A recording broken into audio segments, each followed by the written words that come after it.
Come on, YouTube. Work faster. There we go. And you are live on YouTube, Marie. Just to let you know. Hi. Charles is live too. Charlie, right? We're all live. That's right. We're all super live duper live. Yeah. All right, here we go. Marie Manuchehri Show, where energy and medicine meet. I will be your host for the next hour. I have over 19 years of healthcare experience and began my career as an energy medicine practitioner while working as an oncology nurse at a Seattle area hospital. My skill in moving energy combined with my medical background have been a catalyst for change in many people's lives. I hope the next hour will be transformative for you as well. Good morning and welcome to the Marie Manuchehri Show. We're live from Seattle area places. I'm in Bothell. Our author that we're interviewing today, Trevor Blake, is just down the street from me, actually. And Benny's in Bellevue at the Bellevue studio, waiting for us to all be able to go get a cup of coffee without a mask and walk into the studio and sit down and laugh our heads off together. Oh, can't even. I miss it so much. I really do. You don't even know. Like, I miss it so much. I really do. Oh, well, we don't know when that's going to happen again. So now we all have little mini studios in all of our houses, you know, so that we can still provide the joy and the fun that we love to do, like interview amazing people like Trevor Blake. So Trevor, I've interviewed you. I think this is our third or fourth time interviewing you. And you're the author of 3 Simple Steps, which is a truly spiritual, amazing, manifesting book that I love. It's a true account of your life and how your life changed through meditation and elevated consciousness and dreaming and high vibration. So I love that book. Thank you for writing it. And when I found out you wrote another one, which I just found out a few weeks ago when we were chatting, Secrets to a Successful Startup, because you have, is it 3 startups that you've created that are successful? Actually, so 5 now. So I'm currently running 4 and 5, but I sold the previous 3. Oh, did you really? I like to build it quickly and then exit because I get bored quickly. Yeah, you've sold them for more than $3 million. 300 million. 300 million. Yeah. Okay. Wow. All right. You're right. That's exactly what it says. Pleasure to officially meet a millionaire. You gave me a heart attack then. I thought maybe I got it wrong. No. I just didn't look at all the zeros when I was reading the back of this. 300 million in enterprise value. I didn't get the whole 300 million, of course, because I had investors, but I'm not complaining. Right. Yeah. We don't want you to complain. And so you wrote this lovely book, which I think is so incredibly timely because people are on pause right now. People aren't sure what they're going to do with their life. They're not sure if they're happy. Some people are unemployed. And according to a lot of the statistics that you wrote in the beginning of this book, is that we have a lot of people who try or begin a business every single year throughout the world. Millions of people actually start a startup of some sort every single year in the world. Right, 500,000 per month in America. Wow. It's the backbone of the economy, and unfortunately, it tends to get ignored because media can't cover individual companies. Watching a JCPenney go bankrupt, it makes fearful headlines. Watching a handful of startups go out of business, really no one seems to really care. So that's one of the reasons I wrote the book, actually, so to give people the confidence that we are the backbone of the economy. Right. And a majority of those people who begin businesses, just no matter what country they live in, are women. Right. And it's almost 50-50 now, finally. Really? Finally? Finally for the men is what you're saying. No, actually the opposite. Really? Actually, yeah, my regular working career was, when I worked with women, was much more successful, much more pleasant than when I worked for male leaders. And the statistics show that female leaders are far more successful and not just a little bit, 66% more profitable than male-led companies. I mean, wow. Who doesn't want a piece of that? But the sad part of it is the VCs, 98% of their money goes to male-led companies. They just haven't. You're kidding. They just haven't figured it out yet. They haven't clicked on. So in my companies, whenever I don't have employees, I use what I call a hub model, which is a sort of model of alliances. So I have vendors, and it's like I'm like a conductor of an orchestra rather than a CEO of a standard sort of hierarchical company.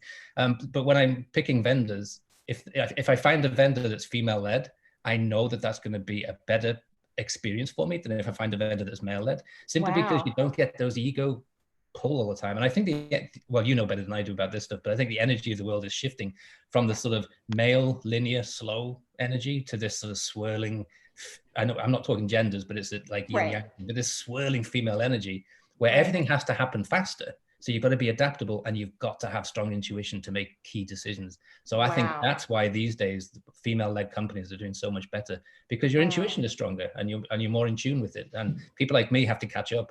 I work really hard on my intuition, but I've probably got 10% of your intuition. But but we know how fabulous your intuition is when it comes to businesses and making things work. And some of your companies are about medical breakthroughs to help individuals heal and grow faster and not hopefully have to pay horrific fees for medical systems or devices, and also beautiful breakthroughs in cancer treatments where people take less strong medication to heal very devastating diseases. Yeah, I think it's really, the medical, I'm not a doctor or anything, I'm just a sales guy, but I find myself in these positions because like most people I know who are successful entrepreneurs don't start out to be a successful entrepreneur. They find something that makes them mad and they go about fixing it. And they become an entrepreneur. I read that in your book because you talk about passion and you were trying to figure out what you wanted to do and all the things that you liked. And you do think that's an important aspect. Yeah, find something that makes you mad. And so in the cancer world, I found, I watched my mother suffer horrific side effects from chemotherapy. And so, I just had a thought one day, is it possible to make a non-toxic chemotherapy, a non-toxic cancer treatment? Of course, everyone says, no, it's impossible. You don't know what you're doing and all the rest of it. But here we are. We're in phase 1 clinical trials with, what looks like an efficacious drug that doesn't diminish quality of life. And isn't that a beautiful thing to be involved in? I was an oncology nurse, so absolutely. Your wife was an oncology nurse as well. True, yes. So of course, we completely understand about how can we help our patients thrive and survive and not eradicate their body, no matter how long they live. Yeah, right. I think isn't that the number one, the prime directive, do no harm. It is, do no harm, do no harm. So passion, something you like, but also needs to make you mad. In other words, I think anger or frustration is also a form of passion. Like, oh, I don't want to do this anymore. I want to do something else differently. Yeah, it doesn't have to be something that makes you angry. I mean, something that gets under your skin and you think, wouldn't it be nice if that existed? Or I really wish that looked, I really wish I could upgrade that to something else. These are the winning ideas that you can have, and you get them. I get all my ideas when I meditate or when I go for a walk in the woods or something, and it hits you in the head and you think, that is something worth working on. And, all my life, I've read biographies of successful men and women in all kinds of categories of life, not just business, but in arts and music and pioneers, adventurers, etc. And I find that same thing with all of them, that one day they had an aha moment and they were totally unqualified, like I am, to start this particular company, like Richard Branson with his airline. I mean, his passion there was because his girlfriend was on an island and he was worried that she would leave him if he didn't get there. So he chartered a plane and sold the seats and got to see his girlfriend. And in doing that, changed his life. Now he becomes an airline, magnate. Well, he was. Not so much now, the airline industry is not doing very well. Right now, he wishes he hadn't had that brilliant idea at the time. You know what I was thinking? We need to find out all the people in the world who own their own private jet and see if they can lease it to us for short, amounts of money, not like the big companies. So we can go see our family members and not worry about contracting disease. I don't know, Trevor, maybe that's it exists. So just so you know, that does exist. And it's because the private airline is becoming more Uberized, I think that's a word now, isn't it? Yes. And so you can buy single legs, because quite often they take somebody somewhere and the person they've taken is going to stay there for a while. They have to get back to their base. Those single legs can be, they're more expensive than commercial airlines, but if you can fill a plane, it works out about the same. So if you want to go to San Francisco with 7 friends, it's probably no more expensive than getting on, a commercial airline and paying business class. Sounds fantastic. Okay, I see here you've already come up with a beautiful entrepreneur idea for someone to who maybe they don't even own a plane, but they maybe know a bunch of people who do, or they can meet people who do and start organizing this so that we can start traveling and seeing our family members and not worry about getting sick. So in your book, 3 Simple Steps, you talk about meditation, and you just brought it up again, that's where you get your great ideas and you get your motivation and your inspiration. And as I recall, you meditate first thing in the morning outside, regardless of the temperature, right? Right. I don't mind cold or rainy weather. I quite like it. So, you know, and I've been doing it long enough where I can switch off pretty quickly, no matter what. Even with noise around me and all the rest of it, I can do that. But I don't, you know, meditation, it's an odd thing talking about meditation because it's a group word. It's like talking sport. Okay. Someone came from Mars and said, well, what's this sport thing? Well, I'd teach them about soccer. You might teach them about tennis. Someone else might teach them about bowling or darts or something.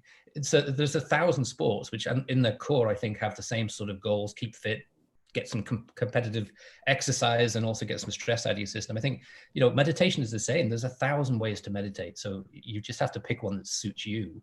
You know, you don't have to do my type of meditation, but the one I like your type. I think it's great. It's simple. So it's just basically, I call it taking quiet time, and you just basically take quiet time. You can't get any simpler than that. Sit in a chair, do some breaths, stop thinking.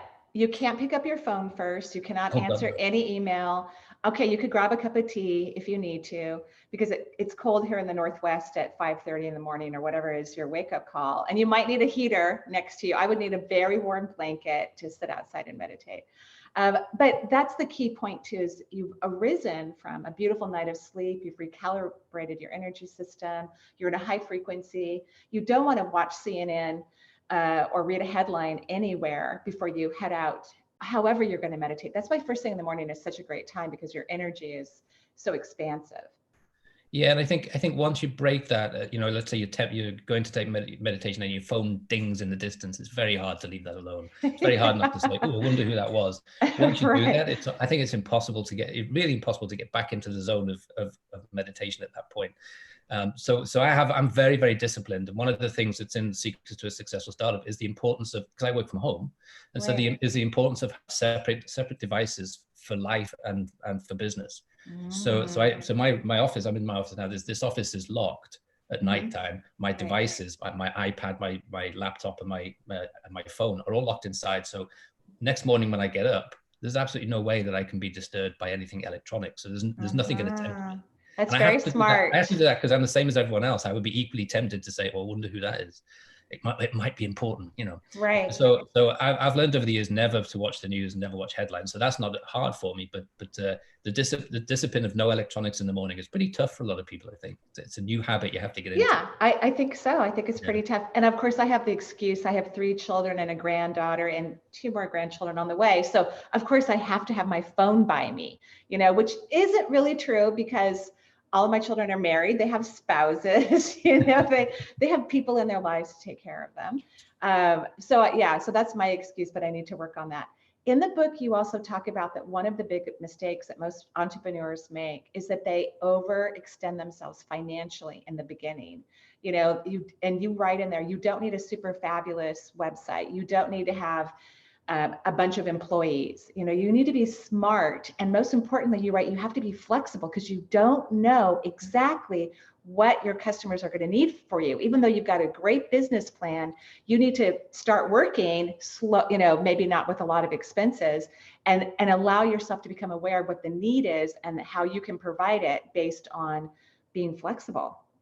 Yeah, you know, someone said to me years ago, you don't know what business you're in until you get in the business. So just start. Yeah. I was waxing lyrical about this great idea, and he just said, no, just start.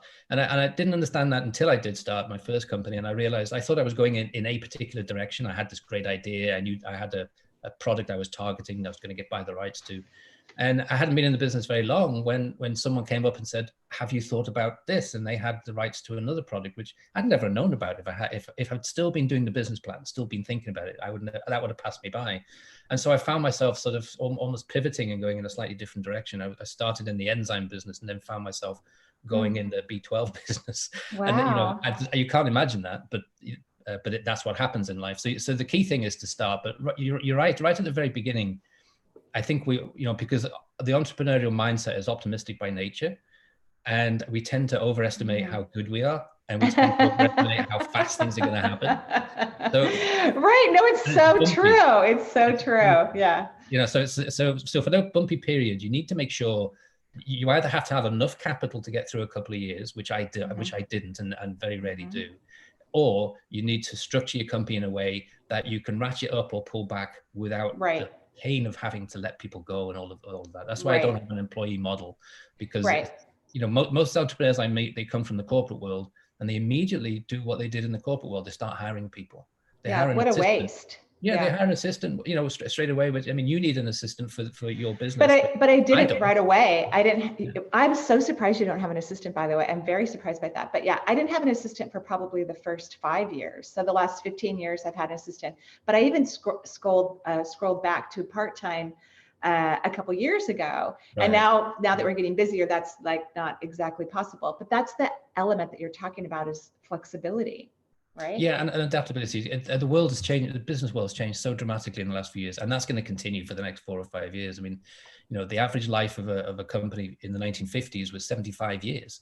Now it's less than 20. I think it's 15. Wow. Actually. And then I think the next few years it's going to be around the 5 to 10 year period. And the reason that's nothing to be afraid of. That's a good thing, because that means that you have the businesses today will grow fast, quickly. And so if you're in that position, if you burden yourself with cash flow issues right at the beginning, so you've got a head of sales and you've got a head of marketing, a head of distribution, you're not going to grow fast quickly, because you're going to be spending all of your time trying to keep your employees happy.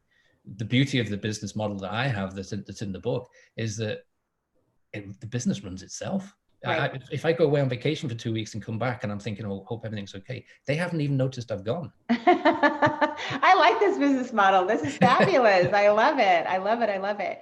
And you can contract with people, you know, and when you're contracting with individuals, you're not paying vacation pay or sick leave. You don't even have to agree to a certain amount of hours. It can just be based on your need. It could be a few hours here and there. And that's, I'm assuming, part of what your model is. That's exactly what it is. And you know, you're also working with people who are experts in their own right, because they wouldn't be offering you their services if they weren't experts. Right. So your style of management changes a lot. When I was in a regular career with the hierarchical sort of macho traditional structure that existed, that's crumbling as we speak, you know, I spent most of my time training or improving the employee to get them to the level I wanted them to be. Whereas when you're contracting, they're already at that level. They're already there. Yeah. You know, I had to learn not to be a pain to them by asking them every 5 minutes, how's it going? How's it going? Right. You know, just let them. So I had to learn trust. It's a different sort of mentality. So I learned to trust these people and let them work in a fairly unsupervised manner. My role is direction and enthusiasm, basically. That's and appreciation. Like, it's just so nice that someone goes, they're not interrupting you throughout the day. They're in their own part of the world, their own home, most likely. They're getting all this beautiful work done for you. And then they're happy, because I like to hire people who enjoy what they do, because they do a better job. They will spend more time actually doing the work that needs to be done, because they're enjoying themselves. Yeah, and you get to that beautiful moment where everything goes well. And in fact, when everything goes better than you expect, then you can write them a check and say thank you. Yeah, and you feel good about it. You can't do that in a regular corporation, because you'd have to give everyone a check. You know, but in this situation, you can just say, I really appreciate that. Is a bonus check, and their lives light up with that. And of course, they can't wait to work for you again, and they bring other people of like minds to come and work with you. I agree. I've met so many people through the contracting that I do, that accountants and bookkeepers and, you know, different people who do IT work for me and things of that nature. And we do kind of share information with each other. You know, we do go back and forth and refer people to one another. I think that's fascinating. So before we went live today, when we were chatting, Benny, you and I, in our, you know, different areas here on the East Side, you said this is the best time ever to start your own business. So maybe you could talk a little bit about that, because I know they're going to go out and get your book, which can it be found everywhere? Yeah, it is everywhere. And it's also in audio already, which is good. Oh, good job. So, and you notice on the tagline, it says a recession-proof guide. To starting, surviving, and thriving your own venture. In a recession-proof guide. But the key thing is that I wrote that book 3 years ago. Wow. So this recession was predictable. Wow. Not COVID. Everyone's blaming COVID-19. Let's put that in perspective.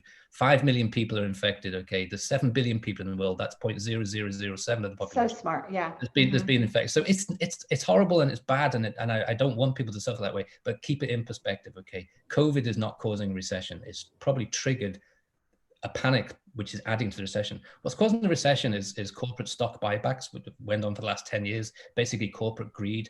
Executives buying their own stock to put up the stock price, so that's how they get their packages. that came to a screeching halt around about November last year. So you can kind of predict. I did not know that. Well, and you add to that the government's obsession with buying corporate bonds, which is basically lending money to poorly run companies like JCPenney. That money's never coming back. So you put all that together and you have 30 trillion money that's disappeared out of the system. That's causing recession.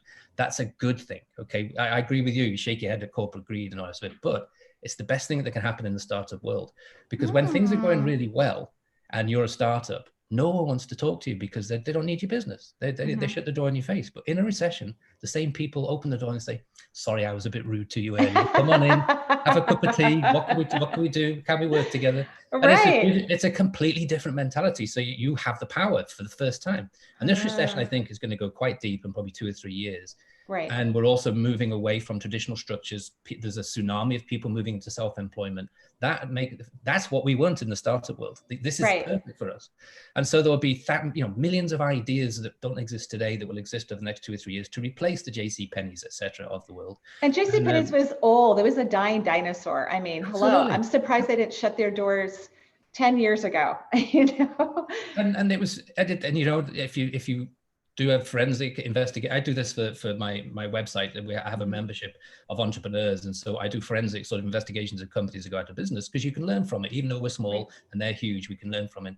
That was a completely male-led company, board of directors, executive team, and they had real estate and the Apple VP taking over. Basically a retailer that sells clothes primarily to women, completely run by men. I mean, if you did that as a screenplay, people would say, don't be ridiculous. That can't possibly be the case. It's not surprising that it swirled out of control. For me, anyway, it's a fascinating story. No, it is fascinating. It basically means, so a lot of startup entrepreneurs are now going to have to replace what it was that JCPenney provided to people who wanted what JCPenney provided. Great opportunities. And if you want proof of proof of the pudding is always in the eating of it. If you look at the current Dow 500 or S&P 500 rather, half of those companies were started in a recession, and they're massive companies. They're massive companies, and they're all successful. Okay, that's why they're there. But they all started in a recession, and they were all started by guys like you and I in their garage or in the. Well, I mean, we make different zero numbers in our businesses, but it doesn't mean you can't get to that level if you want to. Yeah, right. I don't want to get that big. I don't want to wear it. I don't want to wear a tie or go to meetings and stuff like that. Right. So I'm quite happy to get to a certain level, usually around 100 million, and then I sell. Someone comes in and takes you to the next level. But and then you can start another one. I do. That's what I do. Yeah, that's what I do. It's fun. It's great fun, actually. All you need is to meditate, go for a walk in the woods, and come up with an idea, and off you go. This is exactly what I'm telling my coaching students. Absolutely what I'm telling them. So, and you coach people, and you mentor people, and you help them to create a life, if they want it to be like yours or partially like yours, you help them to do that happily and joyfully. And so, of course, people can find your wonderful book, Secrets to a Successful Startup by Trevor Blake. And you're also a New York Times bestselling author of 3 Simple Steps. Excellent book. I've read it many times. And so how else can people find you? Just go to my website, trevorgblake.com, and everything that is, all my proceeds from books and courses go to cancer research and development. I have an animal rescue as well. Sometimes money goes. I know you love dogs, Yeah, yes. You love dogs. You got one next to you. Well, she's fast asleep, so obviously we're boring her. And what is her name? This is Mavis. Hi, Mavis. I call her Miss Mavis because she's a princess. But so yeah, go to the website, and I just throw in that there's a no strings attached free download called The Practical Magic of the 5-Hour Workday. I never work more than 5 hours in a day.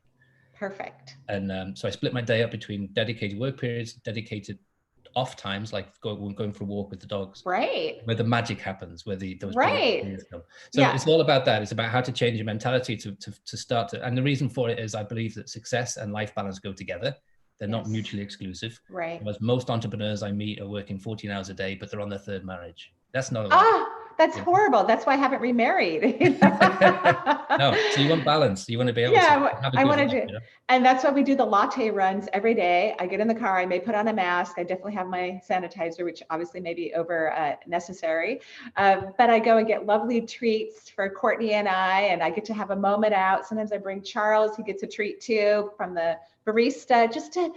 That's a work-life balance where you have fun and silliness and playfulness, and you connect with nature, And then you get to hear the wisdom of the divine, your higher self, your higher consciousness that's leading you and inspiring you to have a wonderful life and create beautiful, fun, amazing things that you also just can't wait to have them out in the world. I couldn't agree more. You should write a book. I should write another one. I already wrote a book, so maybe I should write another one. Thank you. Thank you. Trevor, you are a delight as always. I'd love to have you back on the show again. We could go deeper into more specifics of your book the next time, if that sounds good to you, since, of course, you and I know so many people who would love to have the freedom and the joy and the passion of working from home, most likely, and doing something that is meaningful for them in the world, and perhaps contracting with others and writing them a happy check, a few times a year. Perfect.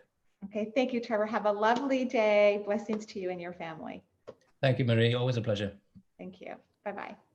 All right. And before we let everyone else go, just want to remind everyone you are listening to the Marie Manuchehri Show, and we have open phone lines beginning right now for the rest of the show. It's the next 30 minutes of open lines again. 800. Sorry about that, Marie. 888-29. No, wait, I'll get the number. 877-825-8828. I'll get it eventually. There's so many numbers in my head. Oh my goodness gracious. Well, you are listening to, yeah, we are. We'll be right back with more from Marie. Thanks, That's Trevor. Embarrassing. Sorry, Trevor. That was fun. That was fun. We funny. love those. We love those. Thank you, Trevor. That was fabulous. I'm going to be devouring this book, by the way. Good. You're a great writer anyway. I mean, you're a great writer. But I love running a business. I think it's really fun. And of course, thankfully I am, I get to do what I want and I get to live where I want and things of that nature. But it's so nice to be able to read from a pro, who's really, gone the distance and developing highly successful careers. So thank you. I'm so excited for it. Thank you for You are welcome. sharing it. Do you want me to switch myself off, or is? Oh, I can do it. I think. Yeah. I think I can do it. Let's see. No, I think you have to do it. Sorry. Okay.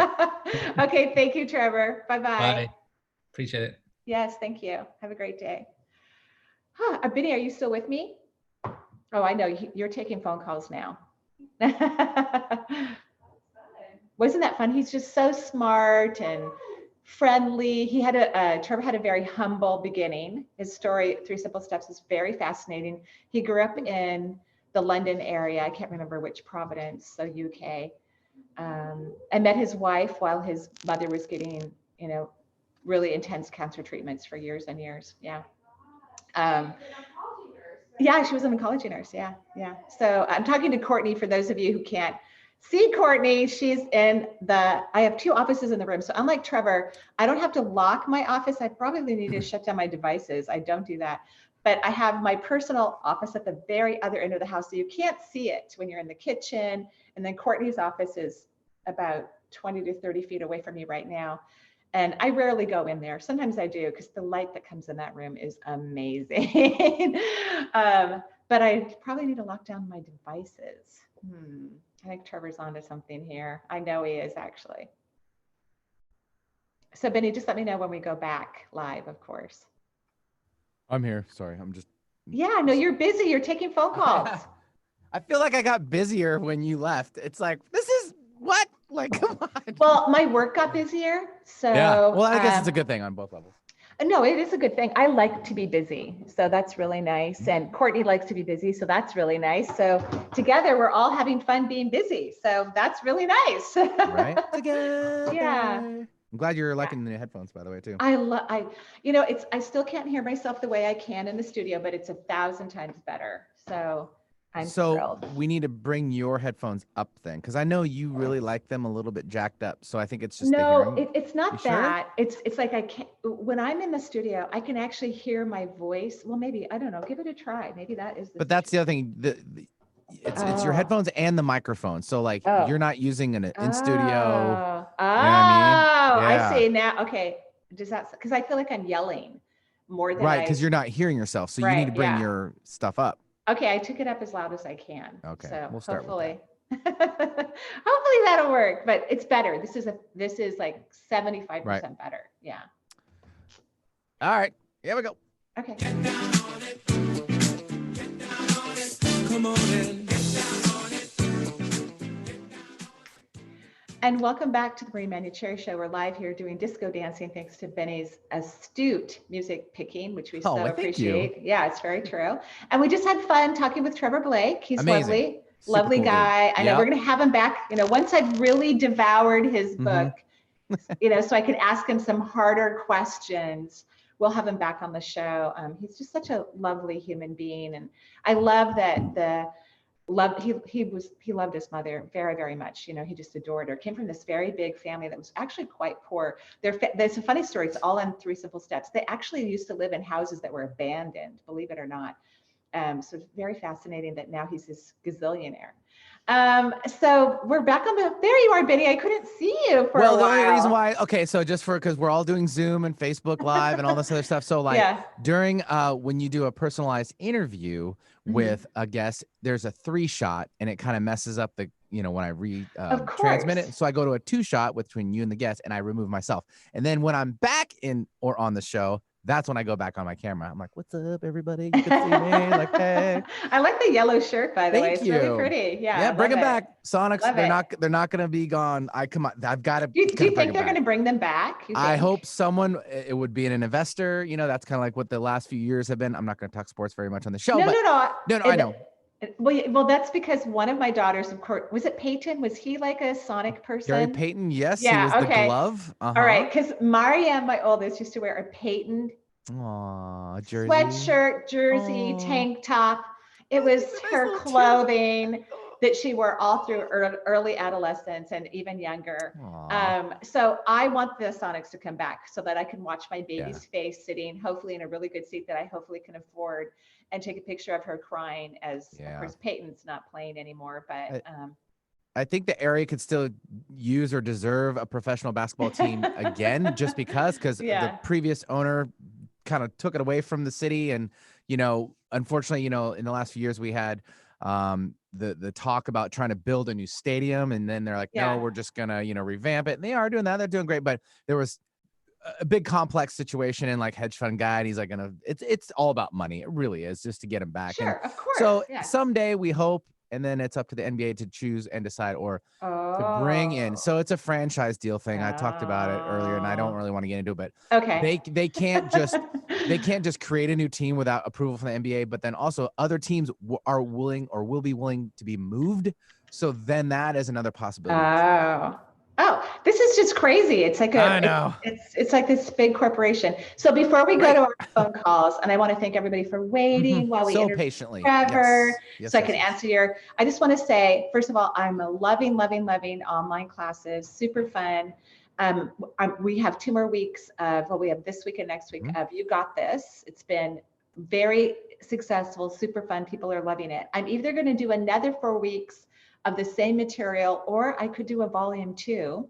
So I would love to hear your ideas about what you want in an online course. We have several listed already. Our psychic coaching one is almost sold out. So if that's something you want to consider taking, it doesn't start till September. You might want to, sign up for that one. I hope that people who sign up for the psychic coaching class know how to run their energy high, because psychic energy is a very high frequency, and you'll be more successful and feel more confident and have the outcomes that you want if you can run your energy elevated. So we do have a vibrational coaching class. I am teaching some of those principles in the You Got It courses as well. So just wanted to say that. And then now I'll go ahead and take calls. All right, perfect. And I will give out the number properly and correctly this time, and not being rudely interrupted and weird going to the break, but it's 877-825-8828. Got a little thrown there. 877-825-8828. And we'll start things off with Anna calling in from Virginia. Hi, Anna. Hello. Hi, Anna. How are you? I'm doing great. How are you? I'm lovely. Thank you. What can I do for you?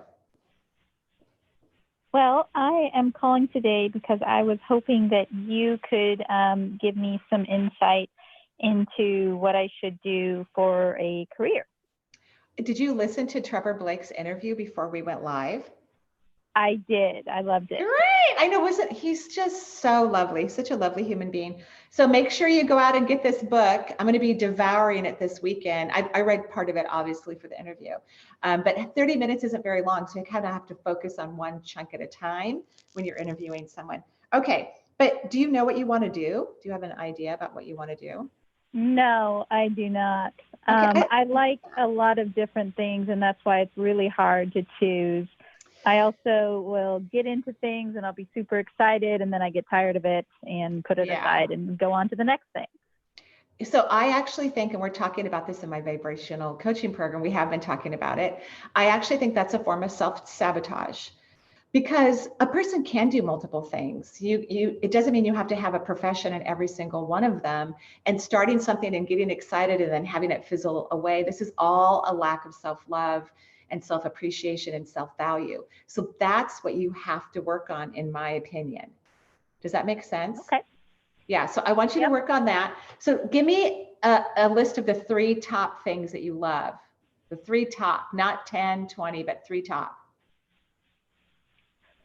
I like gardening. Mm-hmm. I like making things. I build things sometimes.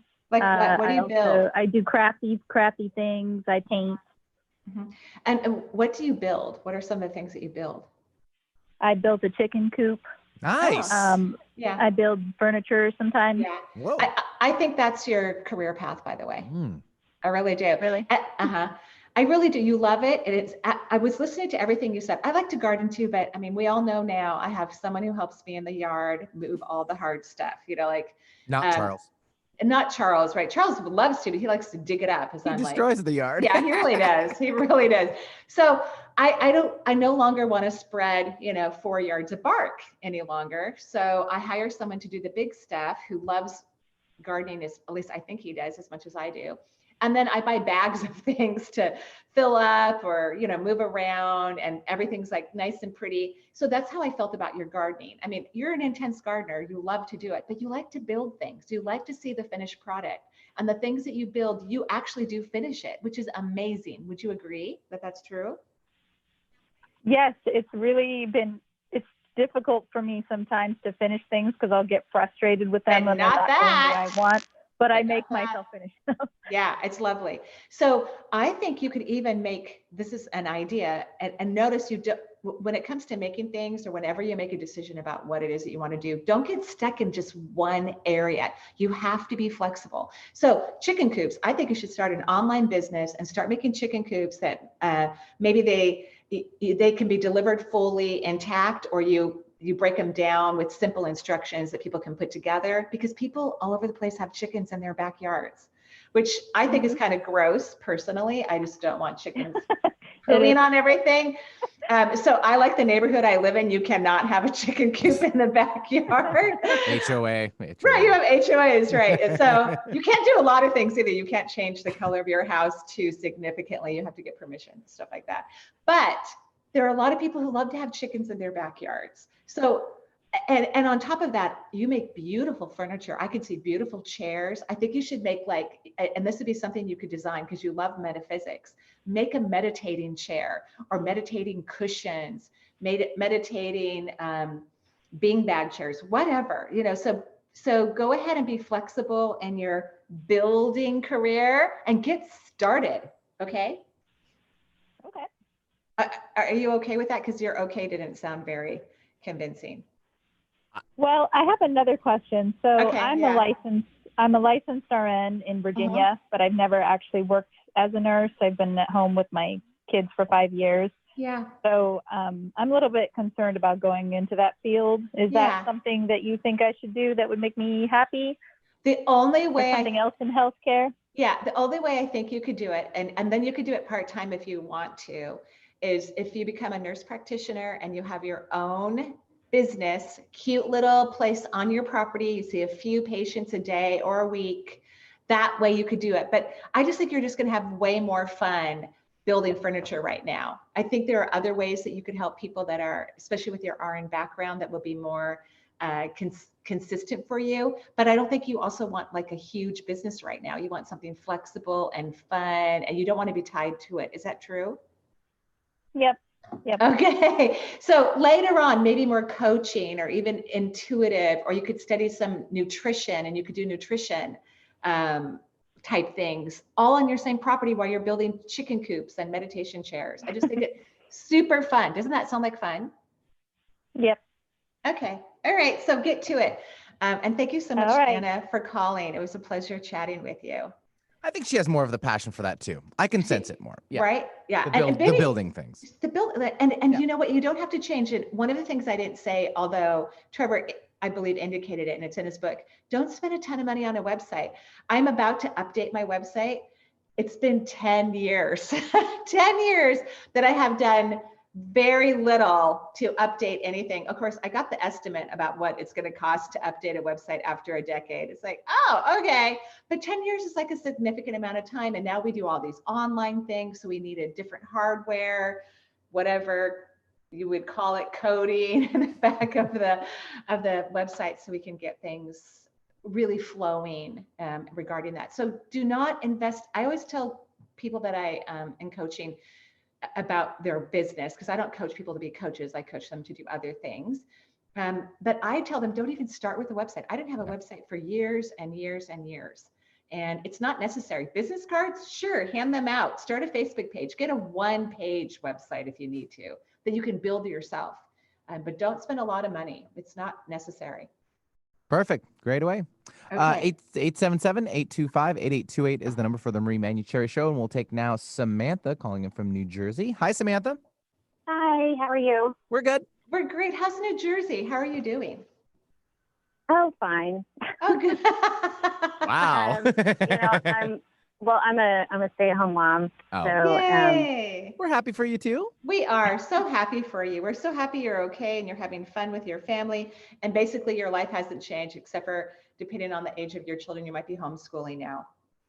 yeah, he's 4, so Oh, it's perfect. fun stuff. Perfect. I don't have to worry about algebra. And guess what? When you do, you can hire tutors. That's what I did. All my kids are super smart at math. And I like the beginning of algebra. That's about as interested in math I was. And so I would just hire tutors to teach them things. Yes. What can I do for you? Right. Luckily, my husband majored in math, so Perfect. You got it I can do covered. that part. Yeah.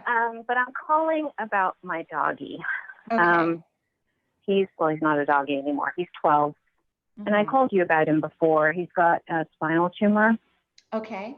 And he mutilates his back paw because he gets Pain. like energy sensations, Pain. stabbing going down to his paw from his Yeah. nerves. It's actually affects- pain.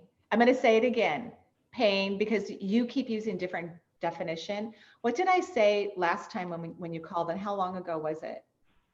I think it was close to a year, and he told me his pain level was about a 6, which he Okay. said was sort of odd because people usually give you 1 to 5, and he was doing a 1 to 10 Right. scale. So how long are you planning to keep him alive? I'm just curious. I don't know. That's my Yeah. question, because he still loves to eat, and he loves to play and go for Good. walks, and he gets Great. excited about rides. Great. But Great. Great. So do But you I give don't, him, I don't want to keep him around if Right. he's really suffering. but are you giving him pain medication? He's on gabapentin and Okay. amantadine, Yeah. but he's not on like a pain medication. Why don't we try that? Even if your vets are convinced that it's neurological, I'm not disagreeing with them, they're experts. But I've now 2 times in a year have said pain first, right? Like it's been a significant comment of mine. So let's try him on some pet-friendly narcotics and see how that goes. Does that sound good to you? Okay. Because you're right. We might do it. Well, if they don't, go find another vet. You get to do whatever Right. you want. It's your pet, of course. Your pet has actually a terminal disease, actually. And if your current vet won't let you give something that you feel is in the best interest of your pet, then go find another vet that will. So can you tell me how much pain he's in? right yeah, now? it's high. We're still at 6 or 7. He's high. It's high pain. Okay. And then, he's just such a good pup. He reminds me of Charles. Like Charles works so hard to please me. He really does. He works very hard to please me. And that's how your pup is. And he may not completely understand that he's in pain. He's just uncomfortable. And that's why he's gnawing on himself to distract himself from the discomfort.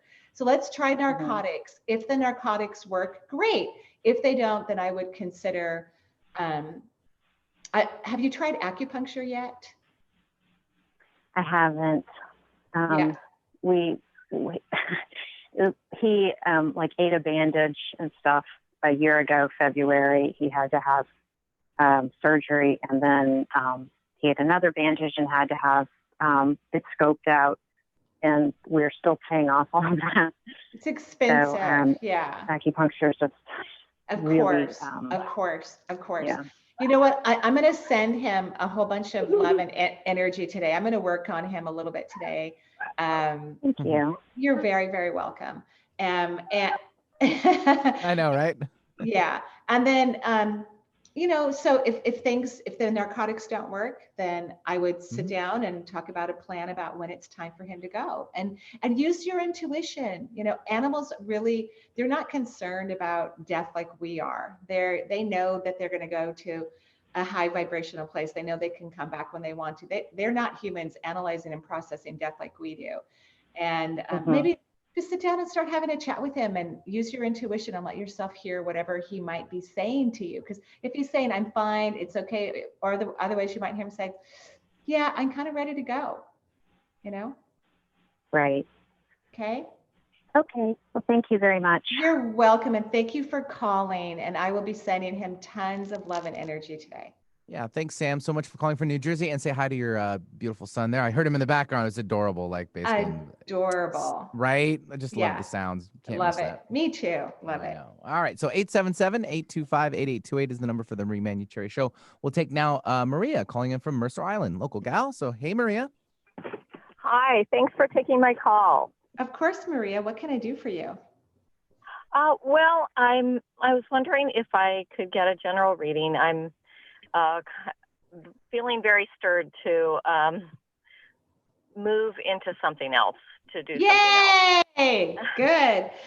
It's so cute because I was talking to Trevor, a couple of weeks ago, and I said, and he told me about his new book, and I go, I'd love to interview you. He goes, well, it's not exactly spiritual. I go, yes, it is. It's really, really spiritual. And look at what the great conversation we had. He goes, oh yeah, you're right. You're right. Like a lot of people want to move out on their own. Okay. So why don't you? You're super smart. You are very wise. You're motivated. You are not someone who even tries to sit on her laurels. So why haven't you stepped out? I'm just curious. I think it's the security, healthcare and, a decent paycheck and So yeah, the typical. So why can't you have all of that? First of all, you don't have to quit the job you have.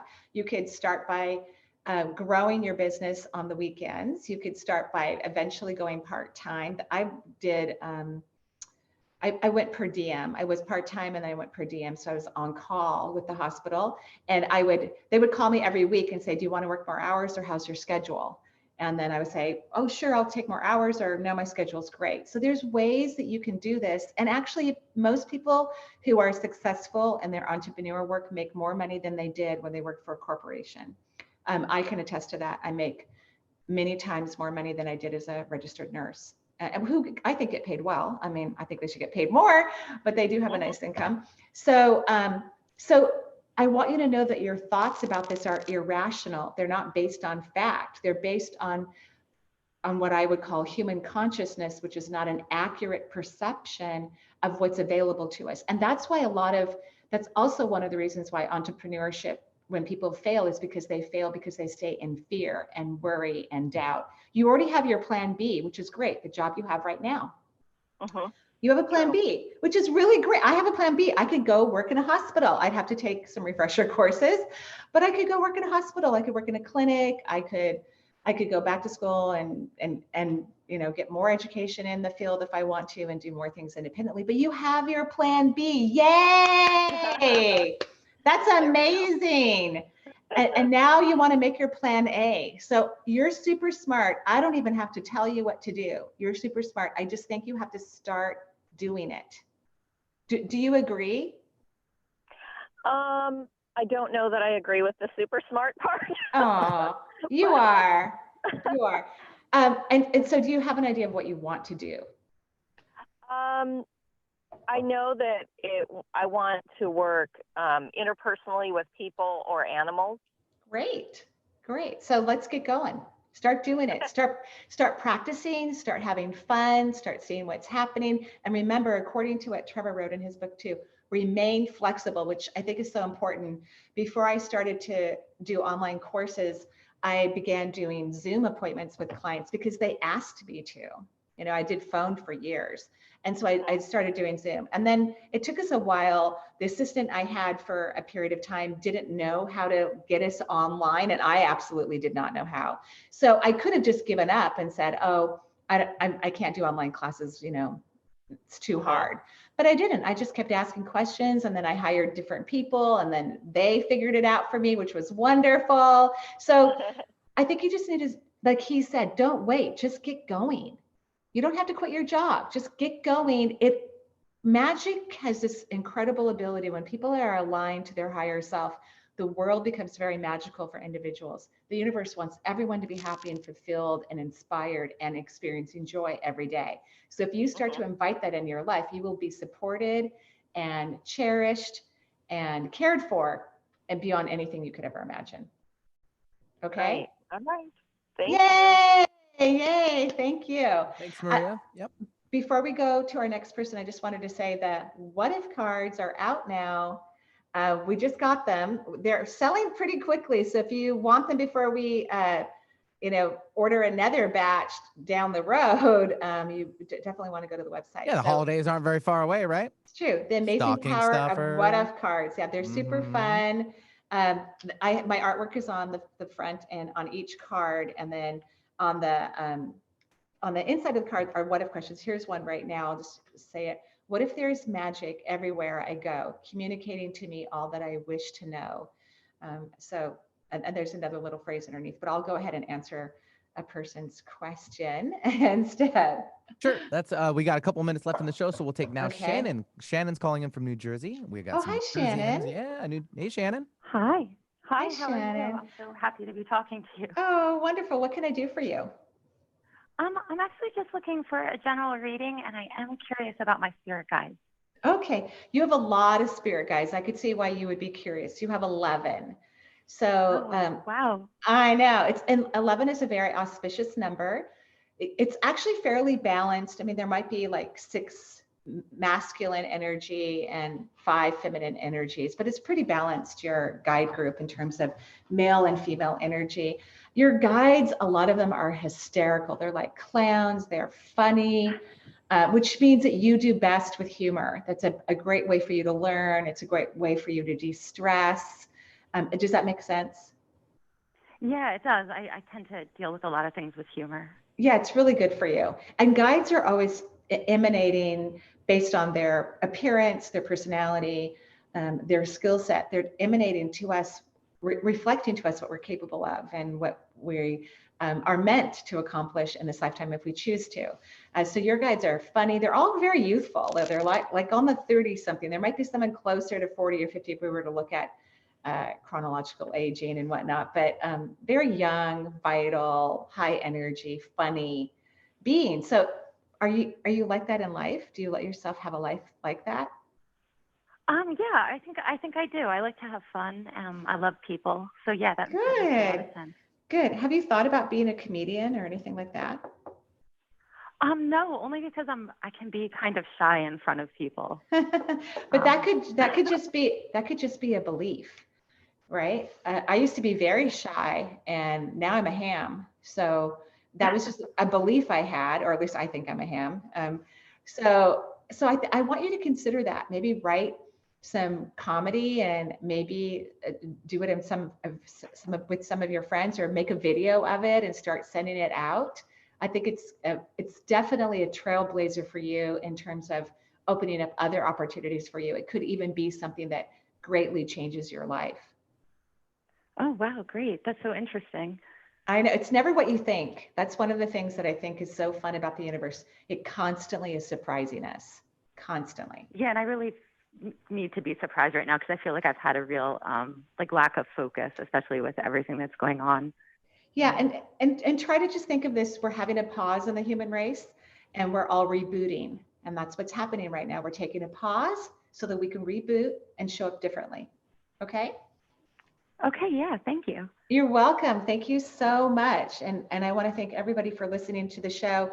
And we do have a brand new, what is that called again? Podbean? Is that what it's called?